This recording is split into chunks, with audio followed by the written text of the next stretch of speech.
You are listening to Leaders and Legends, a podcast produced by Veteran Strategies and featuring conversations with fascinating and impactful men and women who have shaped our world, our communities, and our history. My name is Robert Vane, Principal of Veteran Strategies, and your host for our discussion. You are listening to Leaders and Legends, a podcast presented by Veteran Strategies, an Indiana-based public relations enterprise, and sponsored by Girl Scouts of Central Indiana, Garmong Construction, Leaders and Legends LLC, the Grand Hall and Conference Center at Historic Union Station, the McGinley's Golden Ace Inn, and NFP, a national insurance broker with strong local content. Our podcast is featured on the All Indiana Podcast Network in partnership with Wish TV. You may find Leaders and Legends at allindianapodcastnetwork.com. Thinking of starting a podcast or need to host a public meeting? Let Leaders and Legends LLC be your partner as you look for new ways to communicate your message. Please contact Chris Spangle or me at leadersandlegends.net. And as always, all our podcast interviews are dedicated to the legacy and generosity of P.E. McAllister. Thank you for joining us on the Leaders and Legends podcast. Our guest today is Tracy Borman, a name you probably recognize, not only because she is a phenomenal author, historian, broadcaster, and joint chief curator at historic royal palaces in Great Britain, but also because she joined us in July of 2022 to discuss her book, Crowne and Scepter, A New History of the British Monarchy. Today, we are discussing her latest effort, which is eminently readable, will make you smile, and when it comes to Henry VIII, maybe cringe once or twice. The book is titled Anne Boleyn and Elizabeth I, the mother and daughter who forever changed British history. Dr. Borman earned her PhD at the University of Hull.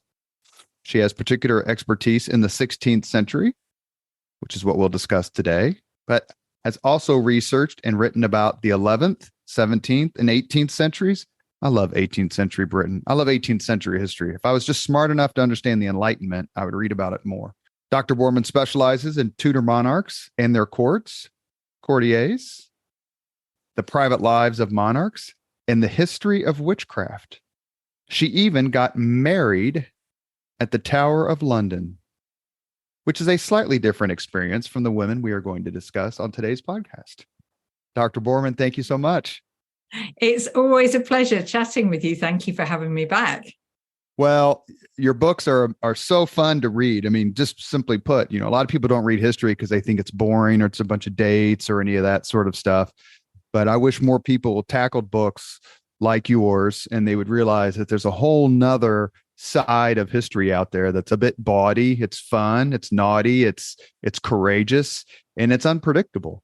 And that's some of the things that came out to me in reading your book. Is it the twists and the turns of this relationship, not only between Anne and Elizabeth, which Elizabeth died, Anne was executed when Elizabeth was very young, but her legacy lived on. But what is such a feature of British history is you're up one day and you're down the next.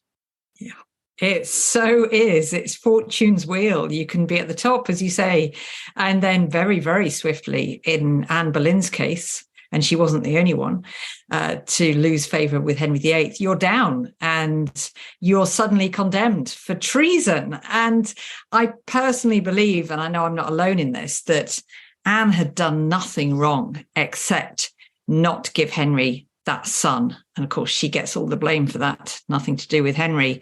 And so, yeah, good old Thomas Cromwell, my old friend, makes up this case of adultery against her. And he makes sure of that case with 5 men, including incest with her brother George. So she stands no chance. But and how did your friend Thomas Cromwell turn out?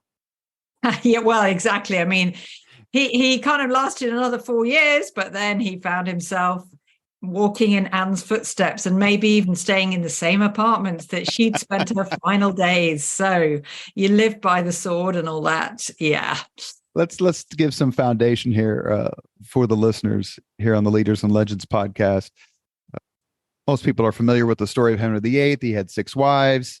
He had a tumultuous private life.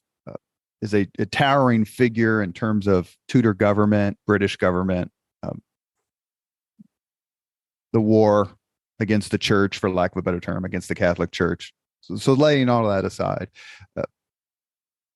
the subtitle of your book is The Mother and Daughter Who Forever Changed British History. So starting with Anne first, give us a little bit about her and how do you think she changed British history? So Anne Boleyn was the daughter of a very ambitious, very successful courtier, Thomas Boleyn. So he was a great favorite with Henry VIII. Not exactly a self-made man, but, the Boleyns aren't the most noble family in England. But he recognizes potential in his daughter Anne. He sends her abroad for part of her education. And then she arrives in Henry VIII's court in 1522 when she's in her early 20s about. And she really stands out. She's got literally a je ne sais quoi after spending several years in France. And she's got this incredible charisma and self-confidence, so that even though she's not conventionally beautiful, she draws admirers and eventually attracts the attention of Henry VIII himself. Although it's not love at first sight. It takes him 4 years to notice Anne Boleyn, but then goodness me, does he make up for lost time and starts besieging Anne with love letters, begging her to be his mistress. But famously, Anne holds out for a much greater prize, that of being Queen of England.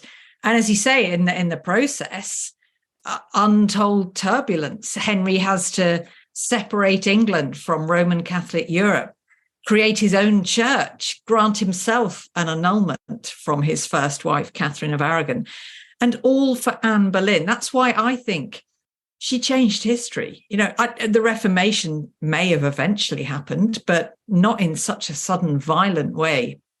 And so the religious landscape changed forever, the political landscape as well. She kind of blazed a trail for future Queen's consort, who could now play a political role. They're not just there to give birth, although, of course, ultimately she was there for that as well. And she changed history by giving birth to my favorite monarch of all time, Queen Elizabeth I. And what a trailblazer she was as well. And the look on your face, the first time you came on the podcast where I said some of your friends, Susanna Lipscomb, that she was overrated. Oh, we'll get to that in a bit. Don't remind me. I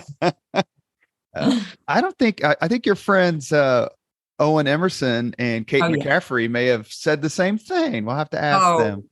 Yeah, well, we'll see, because Owen and Kate, they usually get things right, but I might have to disagree with them on that.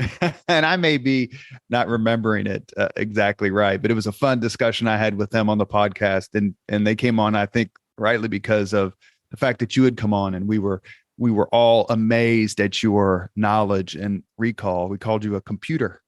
Oh, she is a computer of Tudor history, especially. Well, thanks very much, Robert, for that, because I don't feel like a computer when I literally can't remember what I just went in a shop to buy or what I did yesterday. But when it comes to history, I guess my memory's a bit better. Is it fair to say that the Boleyn family was prominent? You mentioned not noble necessarily, but prominent in England during this time, and Henry had friends there and apparently had a sexual relationship with Anne's sister. Am I remembering this correctly from your book? So he knew who they were. How does he go from sleeping with Anne's sister to courting Anne? Yeah, I know. He's got a thing about the Boleyn women. And there was a rumor that he even had an affair with Anne's mother as well, just to complete the set, although Henry always denied that. fight very strenuously. So, yeah, Mary Boleyn, I think we can infer she was the more attractive of the two Boleyn girls, certainly, physically, if not in her character, if that's not being too cruel to Mary.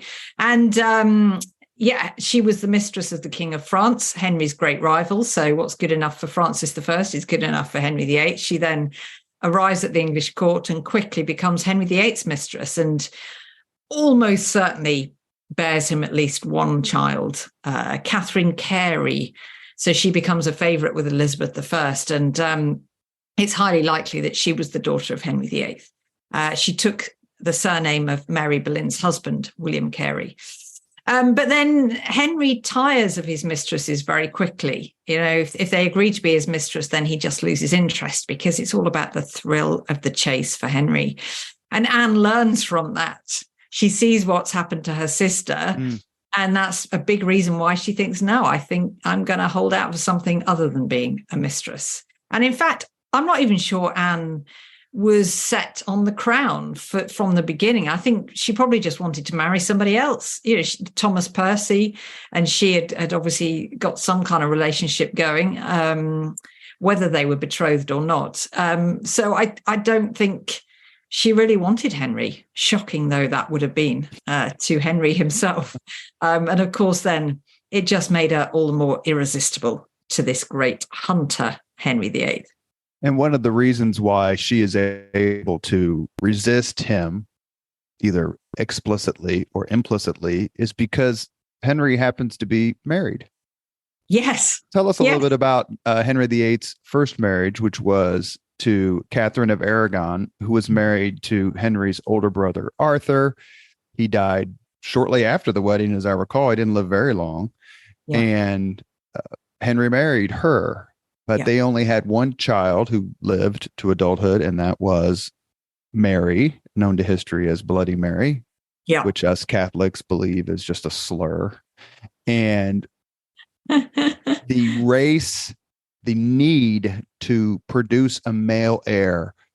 Talk to us a little bit first about his marriage to Catherine of Aragon, but also the need, the drive, the obsession to produce a male heir. So Catherine of Aragon was really an ideal wife in Henry's eyes in every respect but one. It becomes a familiar tale. She didn't give him a son. She had been married to Henry's older brother, Arthur. You're quite right. And Arthur died young, and then Henry, in a very chivalrous fashion, kind of rescued this damsel in distress. She didn't have to return to Spain. He married her as one of the first things he did as king in 1509. And actually, they had a very happy marriage for almost 20 years. I'm often asked which of the six was Henry's favourite. And I would say probably Catherine of Aragon.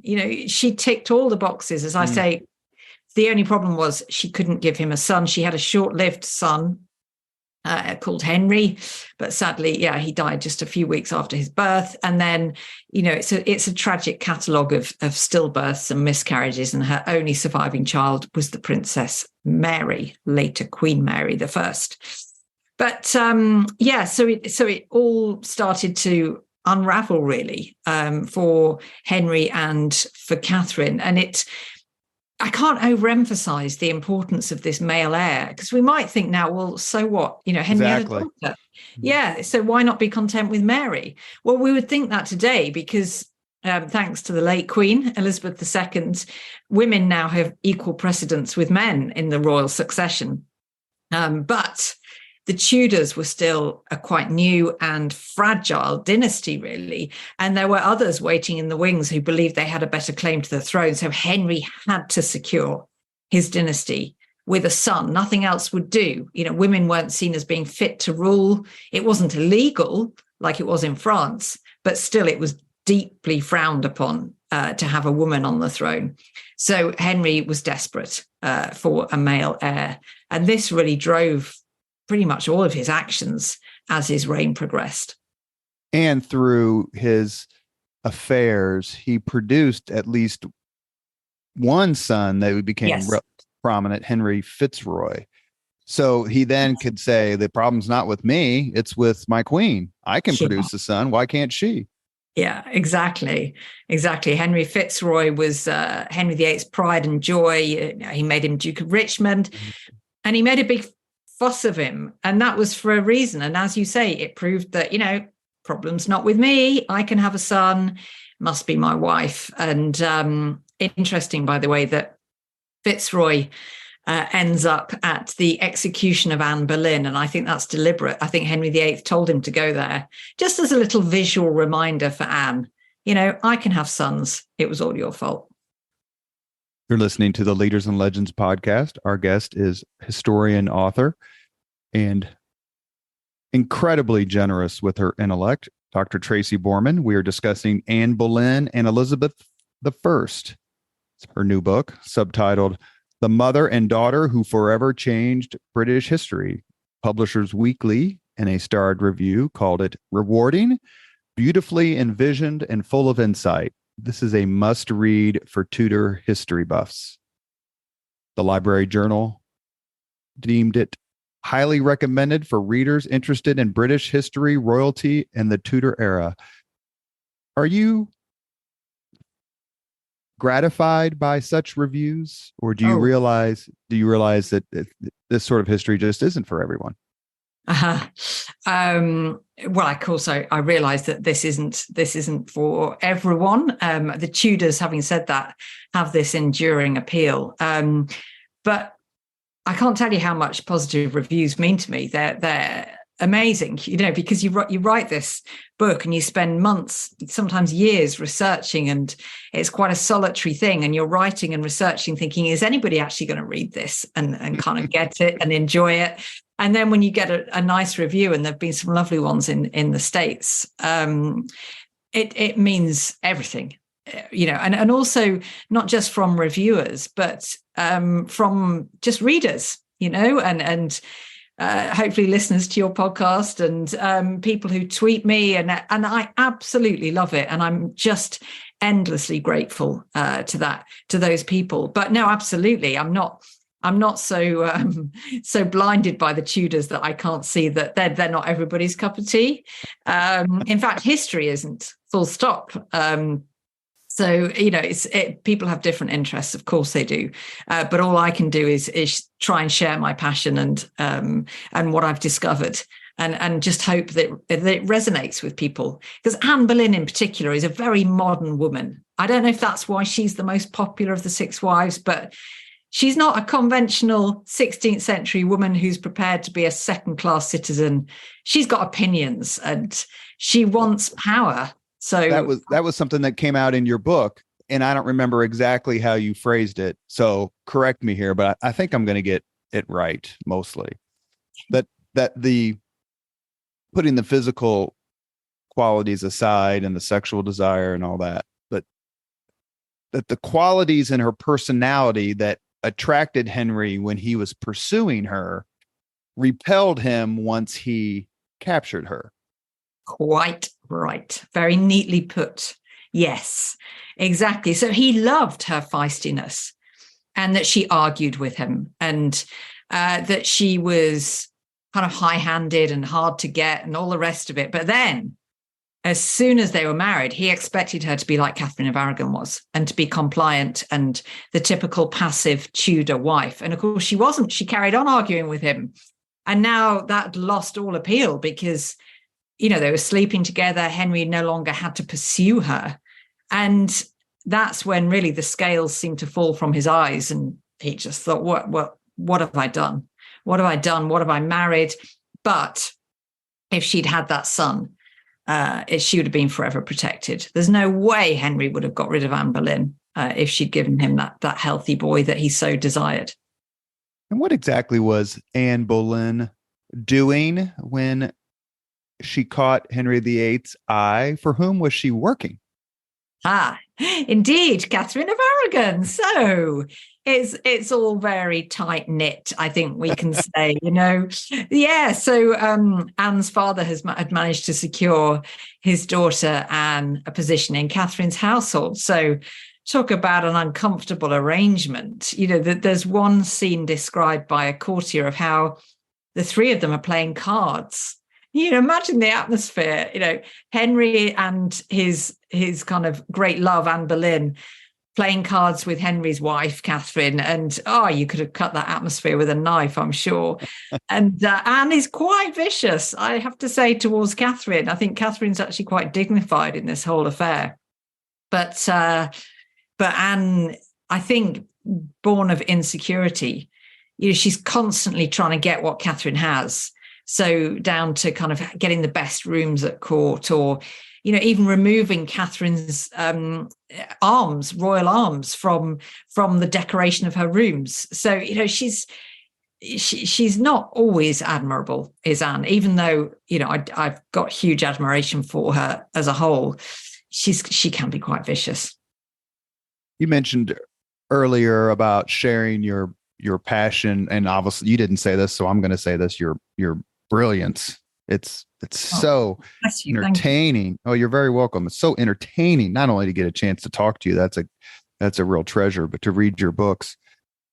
One of the things is, now that I've done so many of these podcast interviews with historians of all sorts of history, and as someone who wrote a master's thesis, right, that's like 100 pages, and I thought it was the end of the world.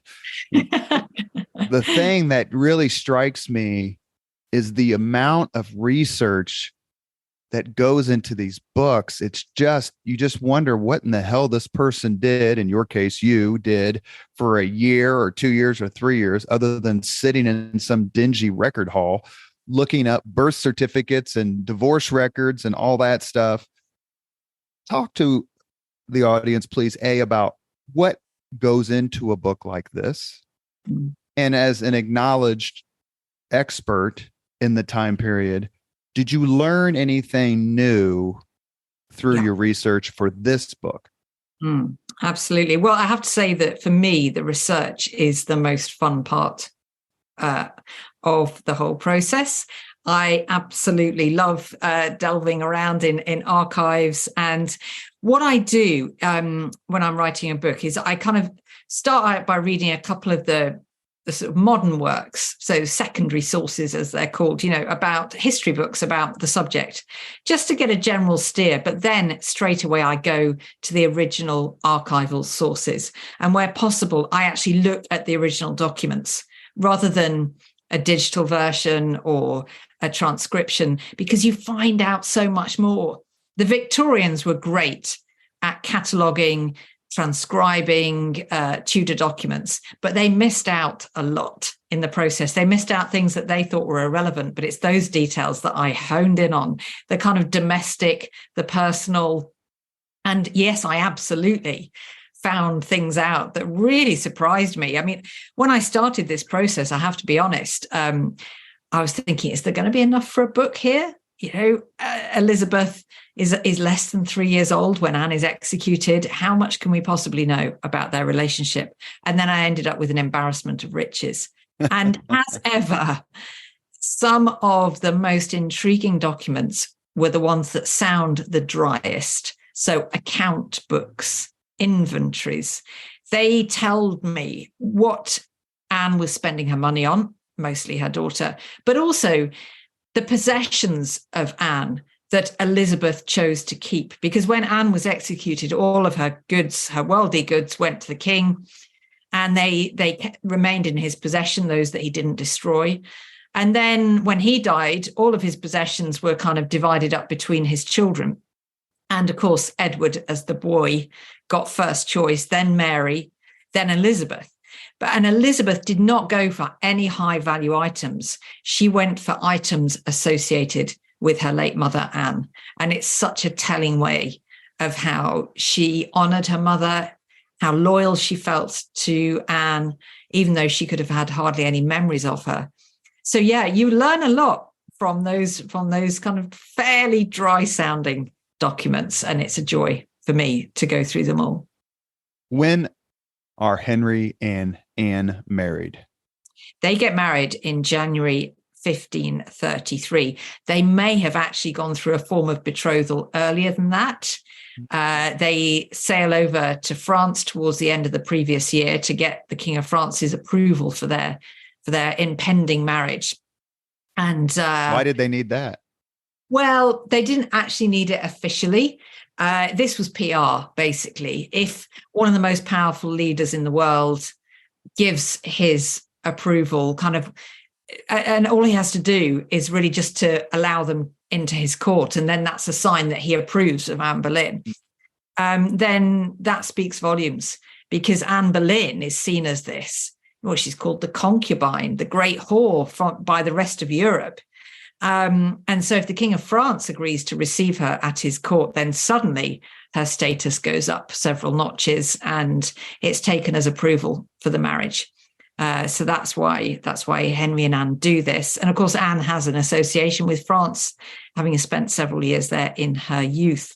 So certainly, whether or not they're betrothed before or just before that voyage, or indeed when they land back in Dover, they're sleeping together pretty quickly, because Anne is already pregnant by the time they marry in January 1533. Hence the need for a rush, because actually Henry's annulment hasn't come through yet, and it doesn't come through until May 1533. We tend to overlook that fact that he's a bit of a bigamist for a while, and then the annulment comes through in May, and Anne is crowned in June, and very, very visibly pregnant by then. When is Elizabeth born? 7th of September. So in August 1533, Anne and Henry sailed to Greenwich. That's the palace appointed for the birth. Henry himself was born there. Sadly, it's one of those lost Tudor palaces. And everything looked like it was going according to plan. And Anne started her labour on the 7th, and it progressed fairly quickly and fairly well. And it resulted in a healthy child who would be the glory of the Tudor dynasty. But that child, of course, was a girl. So not quite the plan that Henry had envisaged. Now, it's easy, isn't it, with hindsight, to say that that's basically the beginning of the end. Well, it wasn't, because Anne had proved that she could have a healthy child. But it was certainly a major setback. And it was a huge disappointment to Henry, who tactlessly remarked, well, never mind, boys will follow, when he first went to see his newborn daughter. So, yeah, it was crushing for Henry, I think. How did it affect Anne? Very differently. And this was another surprising thing for me, in that no hint whatsoever of disappointment, nothing but a very, very strong maternal bond, you see. And I mean, I say in my book, and I don't want this to sound crass, but I say, Anne is not an obviously maternal woman. Here's a woman who's kind of more at home in the political arena than the royal nursery. And yet Elizabeth's birth changes all of that. And she can't give Elizabeth enough affection. She showers her with presents. She has a velvet cushion made to place next to her throne, so Elizabeth can be with her at all times. And she's bereft when Elizabeth, like all royal infants, gets sent away at the age of just 3 months, and is set up in her own household at Hatfield. And Anne hardly sees her then, because she's got work to do. She needs to produce another heir. And she's pregnant 3 months after Elizabeth's birth. She's definitely under pressure now. And so, as a mom, how do you feel about that? Can you leave me alone for a while? Yeah, I know, absolutely. I think it's devastating, the idea that your baby would just be sent away. I have to say, my daughter was a terrible sleeper, so I'd have probably welcomed that when she was 3 months in, just take her away for a while. And then, but I think I'd have pretty soon missed her and wanted to go get her. So yeah, it was tremendous. You do a really interesting, a terrific job describing in your book the process of a royal birth. It is meticulous and traditional and odd. I can't think of another word for it. Yes.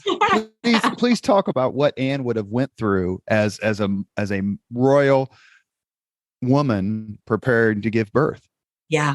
So thanks to Lady Margaret Beaufort, this great matriarch of the Tudor dynasty, the mother of Henry VII, grandmother of Henry VIII, she set down these ordinances or rules for a royal birth.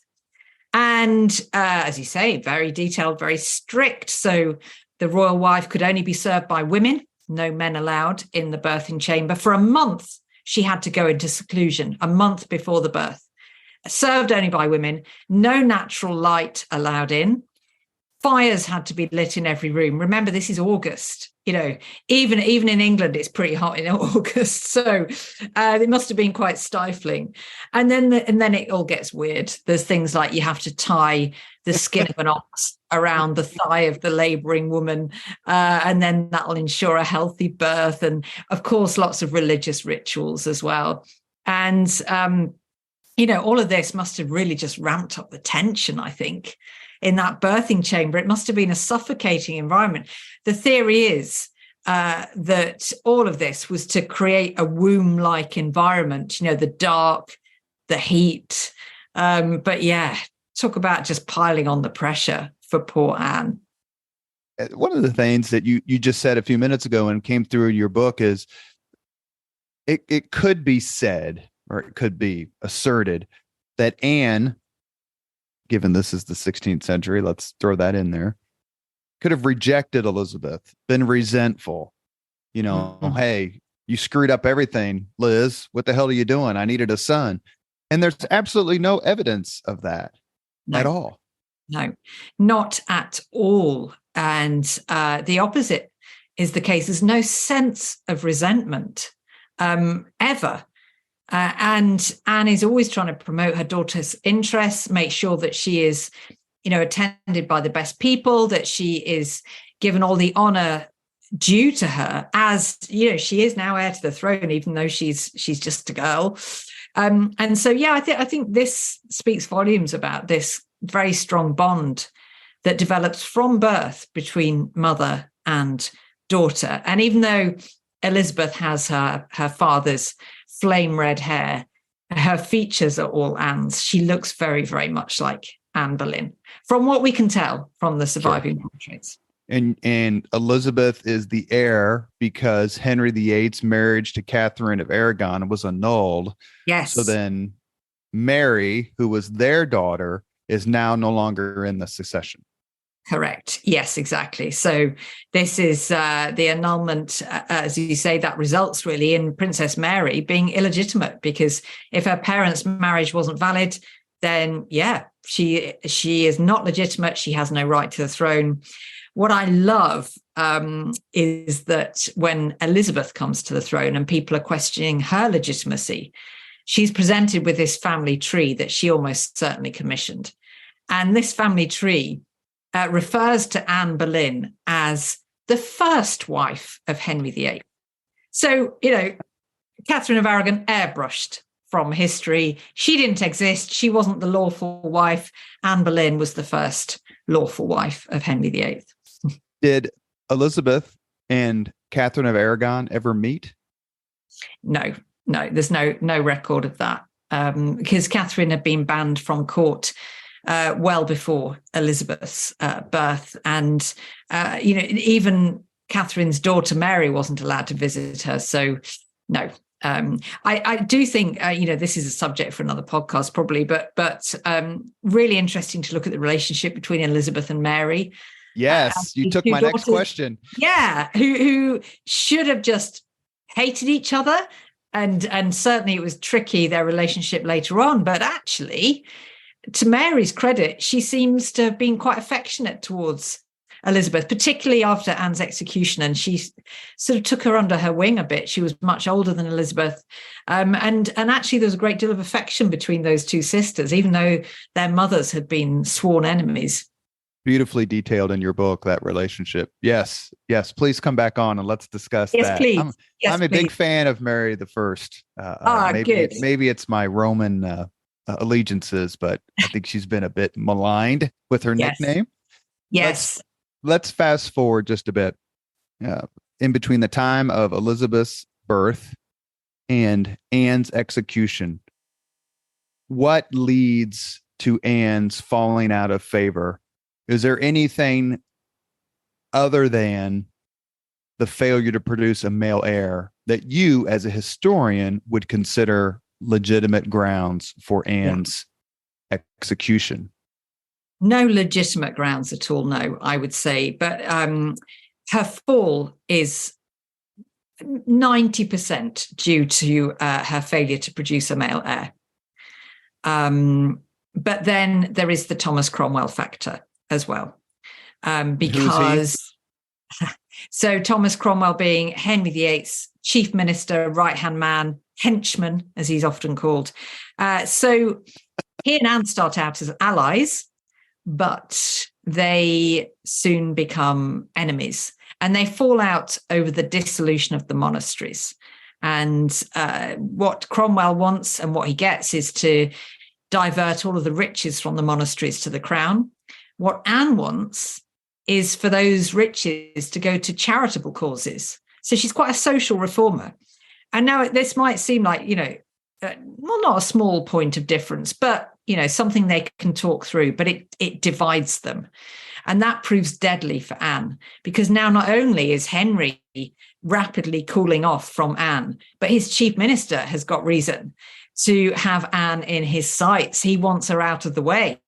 And she's told Cromwell, I want to see your head off your shoulders.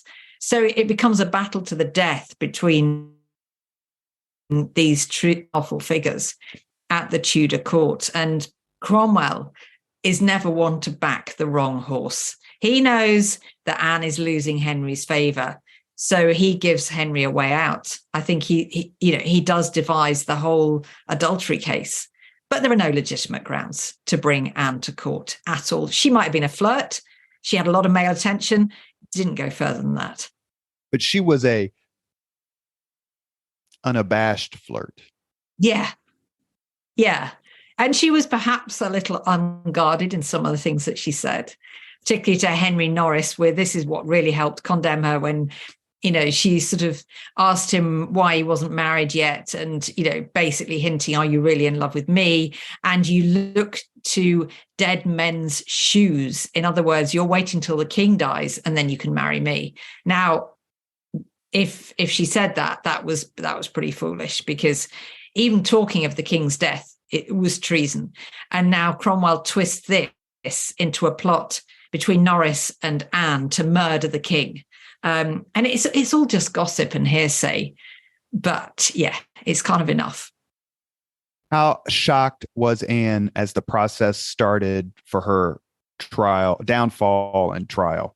Deeply shocked. Like, she knew something was happening a few days before her arrest in May 1536, but she hadn't got a clue what was coming. And, she demanded to know the charges, and there was this lack of information that they still were preparing the case against her when she was arrested. And she was deeply shocked, and her composure did kind of crumble when she reached the Tower, and she became almost hysterical, as you would. But then that famed courage of hers comes through, and she's remarkable in the way she defends herself, tries to find out what's going on. And she's pretty unshakable in the face of this horror that is unfolding all around her. Did she ever think she could survive it, either in terms of her life or things going back to status quo ante? Yeah, I think she did. I think Anne wasn't alone in believing that Henry VIII wasn't going to go through with this, that it was just he was just teaching her a lesson, because there's a sense of people being unprepared at the Tower. Even the constable of the Tower, Sir William Kingston, nobody's thought about a coffin for Anne. That when she's beheaded, they have to kind of go into the armory and get an old arrow chest and bury Anne in that. And, there are all these mishaps on the day of Anne's execution that suggest that, people think, yeah, he's not going to go through with it. And Anne, when she's making her way to the scaffold, apparently is forever looking around her. Where's the messenger with this royal pardon? Henry's leaving it late, but he's not going to do this. And then really it's only, I think, moments before that she realizes this is real now. And what about the last sweet act of kindness of Henry VIII when it came to Anne's execution? He was so touching. Go ahead. I know. What a guy. What a guy Henry VIII was, as a very touching kind of parting gesture. He orders a swordsman from Calais because the axe is, more often used for executions, but it's a bit unreliable. It can take 2 or 3 blows, if not more, to sever a head. Sword, much swifter, therefore much kinder.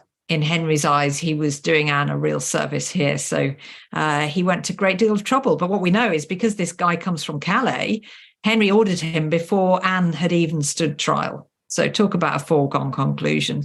Did Catherine Howard get the axe? She got the axe. Yeah, he didn't go to that Catherine Howard.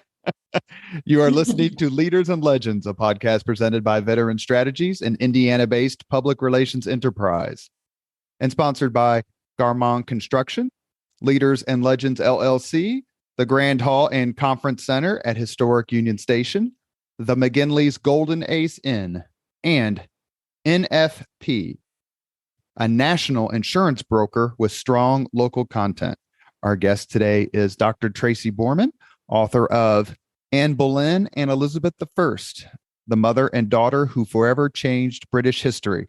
Those of us who have been to the Tower of London and we see the glass pillow that's supposed to represent Anne's place of execution. Isn't that correct? Even though they're not really sure where it took place. Yeah, that's right. Where is Anne buried?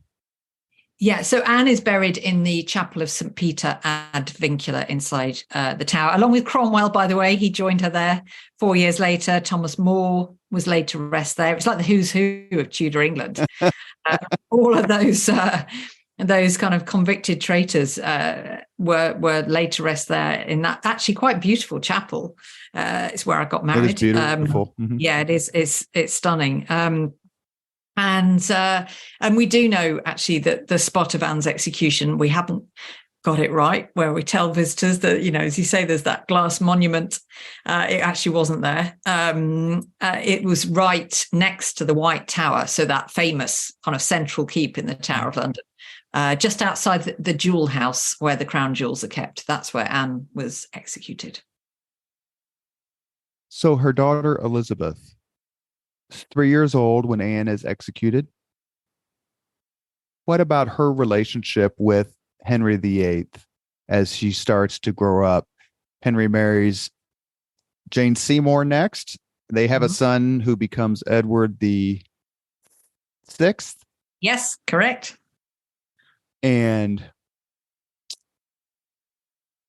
Jane Seymour dies shortly after childbirth. He then marries Anne of Cleves, which doesn't last very long. And is that what brings down Cromwell, is the Anne of Cleves? It doesn't help. It's not the only factor, but it certainly doesn't help. Then he marries Catherine Howard, who's a bit of a, she's a friendly lady. That's one way of putting it. And she is executed. Yeah. Then he marries Catherine Parr, who survives him. Yeah, correct. How is Elizabeth treated during this time? And how does Elizabeth interact with her father, Henry VIII? So Elizabeth is pretty much an outcast after Anne Boleyn's execution. Henry forgets all about her, or tries to. She's sent away to a succession of kind of houses in the country, and Henry doesn't like any reminder of her, particularly because she looks so much like Anne Boleyn. It's thanks to Catherine Parr, the last of Elizabeth's many stepmothers, that she is eventually kind of welcomed back to court and restored to the order of succession, even though she has been declared illegitimate because Henry and Anne's marriage had also been annulled. She is actually restored to the line of succession. And that's all thanks to Catherine Parr. Otherwise, she shares some of her education with her baby brother, Edward. And she also, as I said, spends time with Mary. And so things are settled for Elizabeth. They become a bit more settled, a bit less turbulent, but still she's keenly aware that her status has taken a bit of a blow. The contrast when Anne Boleyn was alive, she was always ordering these beautiful clothes for Elizabeth. And then just a few months after Anne's execution, one of Elizabeth's household is having to write to Cromwell saying, look, Elizabeth's outgrown all her clothes. She needs clothes. You need to send some supplies, because she's been forgotten about by Henry. And I think if it hadn't been for Catherine Parr, she'd have been forgotten about permanently. Elizabeth in public, she's got nothing but good to say about Henry, even though he's done this to her mother.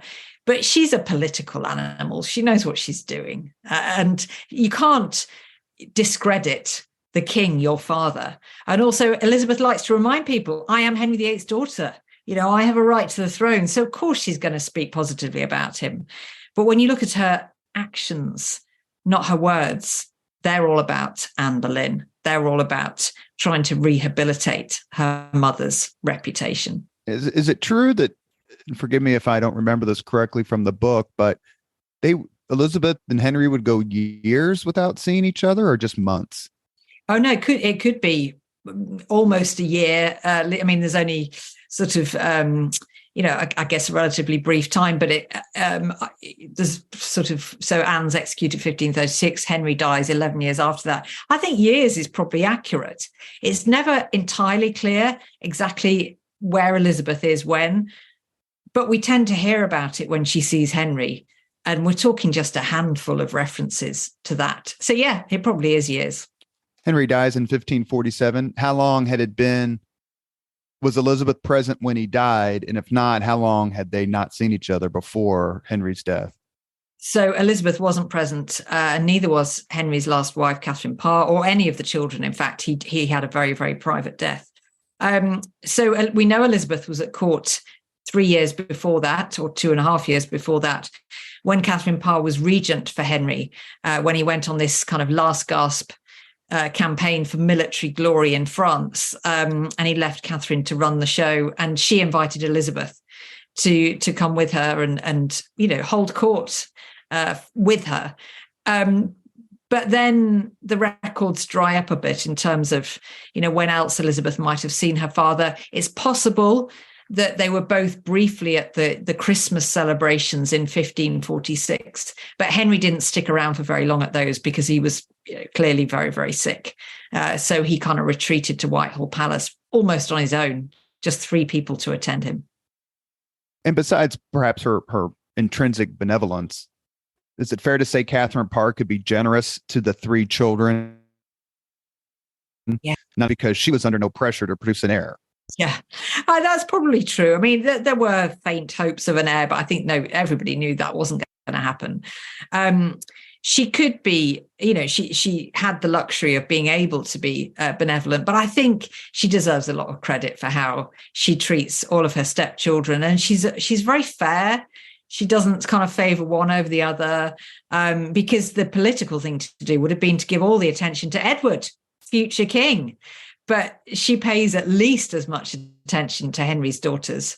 And yeah, she tries to kind of be a force for unity in the royal family. And that's much needed, I think. And Edward and Elizabeth were Protestant. Yes. And Mary was Catholic. And so that could have certainly have been a way for Queen Catherine Parr to separate the family out a little bit. Yeah. Henry dies in 1547.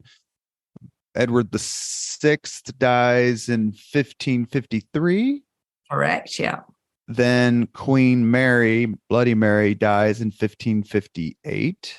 Yeah, and you've got Lady Jane Grey briefly in between those two. But did you hear that, Dr. Tallis? Did you hear that? Yes, Lady Jane Grey. She should be on the roll of British monarchs. Anyway. Yeah, Nicholas told me off about that before, so I always make sure to stay.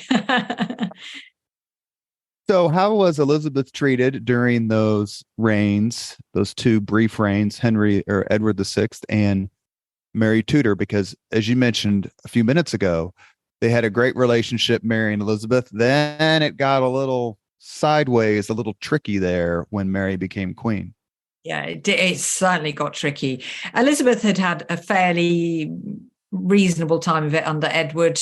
There was the whole Thomas Seymour scandal, when it was rumored she'd had an affair with Catherine Parr's new husband, Thomas Seymour. But apart from that, she and Edward got along very well. Not so Elizabeth and Mary. They had been affectionate, as I mentioned, but now Mary was queen. That religious divide really drove the sisters apart. And Mary saw Elizabeth as a threat, because she probably was, actually, not deliberately, but she became this figurehead for all of those who were opposed to Mary. And so kind of the Protestant half of the country, if you like, who didn't want Mary to return us to the Roman Catholic fold. So that's when things got quite hairy for Elizabeth. And she ended up in the Tower of London on suspicion of plotting against her sister. And she was kept in Anne Boleyn's apartments for good measure and, eventually released. But they waited until the 19th of May, 1554, to release her. Just a bit of psychological torture there, I think. They waited until the anniversary of her mother's execution. How did Elizabeth become Queen of England on the death of Queen Mary? Well, I think Mary would have avoided it if she could, but she had no children. And she'd seen firsthand what happens if you try to alter the succession away from the next legitimate heir, because that had happened with Lady Jane Grey, didn't end well for poor Jane. So Mary, pretty much on her deathbed, named Elizabeth her heir, but kind of begged her to uphold the Catholic faith. And I think Elizabeth said, yeah, of course, I'll do that. And then had no intention of doing that at all. So yeah, she became queen in November 1558. Finally, after all the twists and turns of fortune, Elizabeth was finally on the throne. We have a few more minutes on the Leaders and Legends podcast. Our guest is Dr. Tracy Borman, author of Anne Boleyn and Elizabeth I, the mother and daughter who forever changed British history. But Elizabeth, this is in the podcast I did with Kate and Owen from Iver Castle, which I went to go see several months ago, and it's absolutely beautiful. I did not wear my divorced, beheaded, died, divorced, beheaded, survived t-shirt for this interview as much as I wanted to. So Elizabeth remains unmarried, a virgin with a capital V. Yeah. We talked at the beginning of the podcast about this need to produce an heir, specifically a male heir. Did Elizabeth not feel that same pressure? She did, but I think she had learned from her predecessors' example. Who do I marry? If I marry somebody from overseas, like Mary did, that will spark rebellion. If I marry a homegrown candidate, that could spark civil war. But I think there was more to it than that for Elizabeth. As she famously said, I will have but one mistress here and no master. She was very much her mother's daughter. She didn't want a man bossing her around. She'd waited this long for the crown and she was going to enjoy it. But of course, that did condemn her father's dynasty to extinction. And there is a theory that she did that deliberately to avenge her mother's death. Interesting theory. I'm not sure she would have gone that far. I think she was too pragmatic for that. But it did have the effect of serving sweet revenge for Anne Boleyn. But James I, who becomes King of England in 1603, he's Henry VIII's nephew. Yeah. So he could have become a Tudor king he was the grandson of Henry VII. I mean, if he had chosen to, but yes. Yeah, exactly. So it was you're right. It was the beginning of the Stuarts, the end of the Tudors, but there was still a fair bit of Tudor blood in there. Henry VIII, it was slightly uncertain whether James would take the throne, because Henry VIII had actually made a will barring his Scottish relatives from the English throne. He hated Scotland. He was a great rival with the King of Scots. But really, James was Elizabeth's closest blood relative. So she didn't really have that much of a choice. And he was Protestant. Yeah, exactly. Right religion. Bit of Tudor blood. Yeah, that'll do. How did Elizabeth honor her mother as her reign progressed? She reigned for 45 years. So you can understand at the beginning of the reign, Anne hadn't been dead for too long. 20 years when Elizabeth comes. But now when you get into the 1570s and 80s and 90s, Did she maintain that, daughter devotion? Yes, she absolutely did. It ramped up as the reign went on.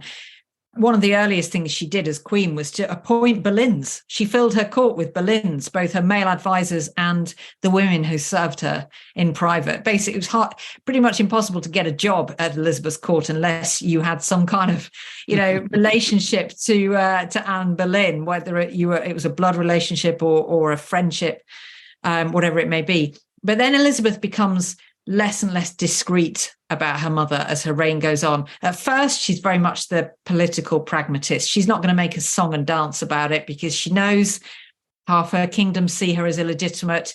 So she can't make a big fanfare about Anne Boleyn. But she does more as the reign progresses, surrounding herself with Anne's emblems, the white falcon in particular. Her courtiers soon realise this is a good way to win favour with Elizabeth. So they start displaying Anne Boleyn's emblems and her portraits. This is when pretty much all of Anne Boleyn's portraits date from, is Elizabeth's reign. She writes about her mother. She mentions her mother, adopts her mother's motto, Semper Eadem, or always the same. And right to the end, really, her funeral procession is bedecked with her mother's emblems, and even her tomb in Westminster Abbey, there's a falcon on that as well. So, Elizabeth. Are there reports of Elizabeth visiting Anne's tomb or trying to make it more ostentatious? No, there aren't, and people thought that she would have her mother reburied. In the same way that James I later would with Mary, Queen of Scots, interring her in Westminster Abbey. But I think Elizabeth was very conscious that she'd be literally lost if she did that at the beginning of her reign, because, as I say, drawing attention to the fact she's Anne's daughter and Anne is so controversial. So she chose not to do that, but she definitely honoured her in more practical ways. And as I say, I think probably the strongest indicator is that, all of the Boleyn relatives she appointed. But I can't not mention the Chequers ring, because this is such a poignant piece of evidence for Elizabeth's feelings towards Anne. This ring that's named after the British Prime Minister's country residence, Chequers House. And it's a locket ring owned by Elizabeth from the 1570s that opens to reveal the portraits of two women. One is Elizabeth, and the other is almost certainly Anne Boleyn. There's some controversy around that, but Elizabeth treasured this locket ring and kept it with her until the day she died. Many mothers of monarchs have lived long into their son or daughter's reign. Most recently, the Queen Mother, I think, lived like 49 years or something like that into Elizabeth II's reign. Give us Anne Boleyn's thoughts on Queen Elizabeth I. Oh, would she have been proud or what? She would have been triumphant, because Elizabeth was able to do what Anne would have done if she lived longer. She was this icon of female power. She wielded authority over a court filled with men.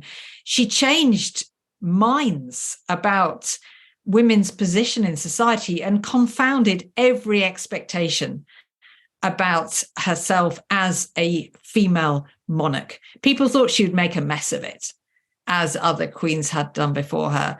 By the end of her long reign, she'd made England fall in love with queens, and later queens benefited from that. So I think Anne would have been inordinately proud of her daughter.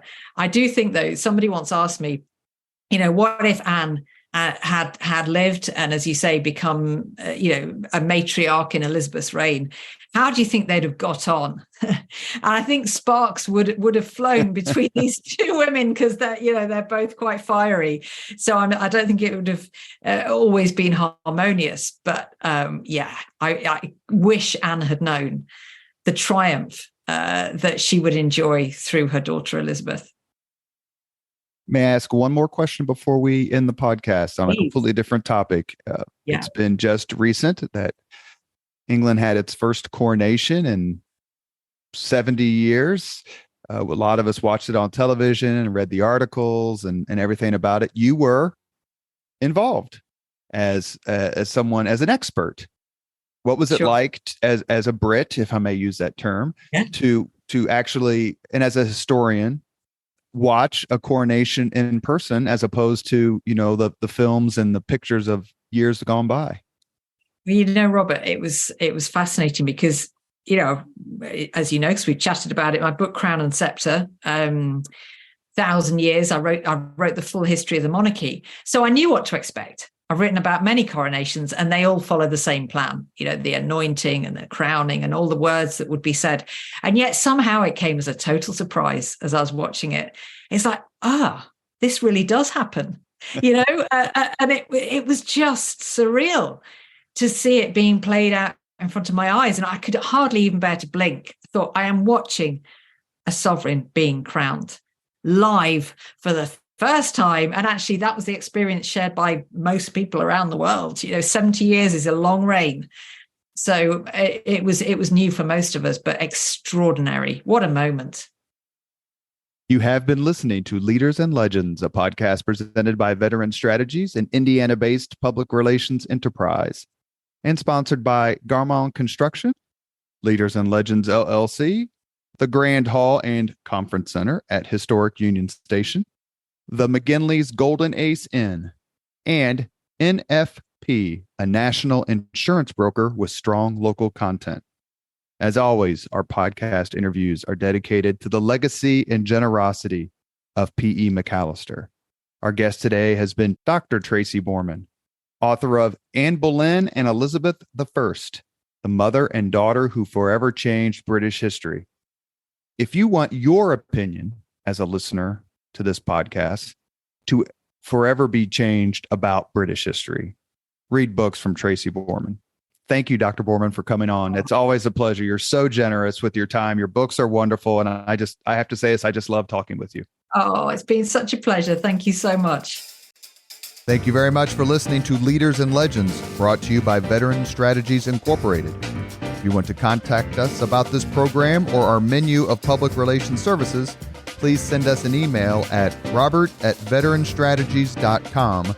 That's robert@veteranstrategies.com.